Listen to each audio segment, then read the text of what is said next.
আজিৰ পৰা 20-25 দিন মানৰ আগতে গুৱাহাটীত বৰষুণ দিওঁতে কাহিলীপাৰাৰ গণেশ টাৰ্ণিঙৰ ওচৰৰ ভগদত্তপুৰলৈ নামি যোৱা এই ৰাস্তাটোৰ কি অৱস্থা হৈছিল চাওকচোন।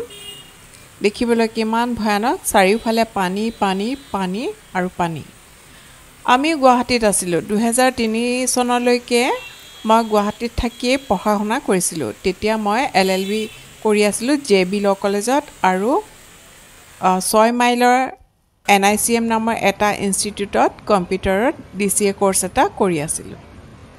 এই ৰাস্তাটো চাওকচোন, ইয়াত বাৰু ৰাস্তাৰ কিবা চিন আছেনে? এখন খৰস্ৰোতা সৰসুৰা নদীৰ দৰে লগা নাইনে বাৰু? আজি এই অৱস্থা কিয় হৈছে?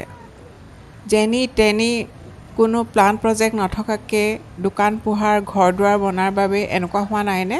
সব কথাতে চৰকাৰক দুখী থাকিলে হ'ব জানো? ৰাইজে নিজৰ দায়িত্ব, নিজৰ কিছুমান যিবোৰ দায়িত্ব থাকে সেইখিনিও নিজে নল'লে এনেকুৱাই দিন দেখা পাব লাগিব। আগলৈ হয়তো অৱস্থা আৰু বেয়া হৈ যাব। যেতিয়ালৈকে ৰাইজে নিজৰ মাজত সজাগতা সৃষ্টি নকৰে তেতিয়ালৈকে এনেকুৱাই পৰিস্থিতি হৈ থাকিব। হয়তো ইয়াতকৈও বেয়া পৰিস্থিতিৰ সন্মুখীন হ'ব লাগিব। সকলো ঠাইৰে এটা সীমাবদ্ধতা থাকে। হয়তো গুৱাহাটী মহানগৰীয় আৰু জনসংখ্যাৰ বুজ ল'ব নোৱাৰা হৈ পৰিছে। ঠাইখন হয়তো চেচুৰেটেড হৈ পৰিছে জনসংখ্যাৰ দ্বাৰা। সেইবাবে চৰকাৰেও নতুন কনষ্ট্ৰাকশ্যন বনোৱাৰ পাৰ্মিশ্যন দিয়াৰ আগত এবাৰ ভাবি চোৱা উচিত।